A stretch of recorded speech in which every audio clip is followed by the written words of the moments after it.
मैं तो इतिहास में पहली बार ये हालात देखे हैं कि मंडियों में अनाज के ऊपर जेसीबी चल रही है। सरकार की तरफ से ना तो प्रोक्योरमेंट, ना लिफ्टिंग और ना बारदाने की उपलब्धता, और ऐसी हालत बनाने का एक लौता आदमी जिम्मेवार है, वो प्रदेश का मुख्यमंत्री है। उनकी विफलताएं कि वो हरियाणा से ज़्यादा पंजाब पे ध्यान दे रहे हैं।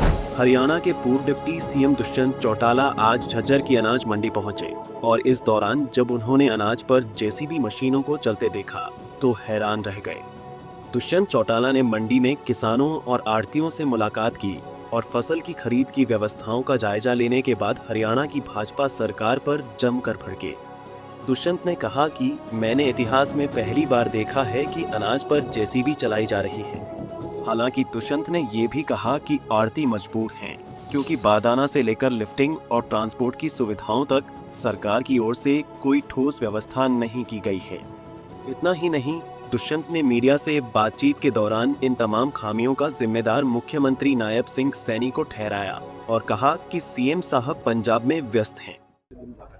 मैं तो इतिहास में पहली बार ये हालात देखे हैं कि मंडियों में अनाज के ऊपर जेसीबी चल रही है, और मजबूरी है आढ़तियों की भी कि सरकार की तरफ से ना तो प्रोक्योरमेंट, ना लिफ्टिंग और ना बारदाने की उपलब्धता।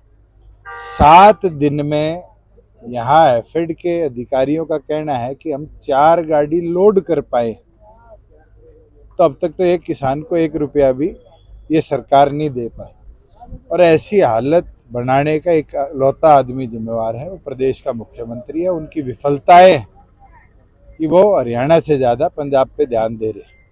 अगर हरियाणा पे ध्यान दिया होता और केंद्र सरकार से अब तक लस्टर लॉस की परमिशन लाई होती, तो ये मंडी में गेहूं का पहाड़ आपको देखने को नहीं मिलता जिसपे जेसीबी चल रही। मैं तो ये मांग करता हूँ कि तुरंत केंद्र सरकार से परमिशन लेकर और पूरी परमिशन देकर एक एक दाना इमीडिएटली उठाया जाए। अगले 3 दिन भी बारिश दिखाई गई है। अगर 3 दिन बारिश होती है तो करोड़ों का ये जो सोना किसानों का है जीरो हो जाएगा, और इसके पूरी तौर पर जिम्मेवार मुख्यमंत्री है। मंडी अधिकारियों से मिलने के बाद दुष्यंत चौटाला ने कहा कि पिछले 7 दिनों में झज्जर की अनाज मंडी से सिर्फ 4 गाड़ियां ही लोड हो पाई हैं, जबकि सरकार किसानों को भुगतान का 1 पैसा तक नहीं दे पाई है। वहीं इस मौके पर दुष्यंत ने बारिश की संभावना को लेकर भी सरकार को चेतावनी दी। उन्होंने कहा कि यदि अगले 3 दिन में बारिश होती है तो किसानों की फसल को भारी नुकसान होगा, इसलिए सरकार तुरंत खरीद प्रक्रिया शुरू कर मंडियों से गेहूं का उठान कराए। झज्जर से दिनेश मेहरा, पंजाब केसरी टीवी। हमसे जुड़े रहने के लिए हमारे YouTube चैनल को सब्सक्राइब करें और नई वीडियो की नोटिफिकेशन के लिए बेल आइकॉन को दबाएं। अगर आप ये वीडियो Facebook पर देख रहे हैं तो लाइक जरूर करें और ज्यादा से ज्यादा शेयर करें। धन्यवाद।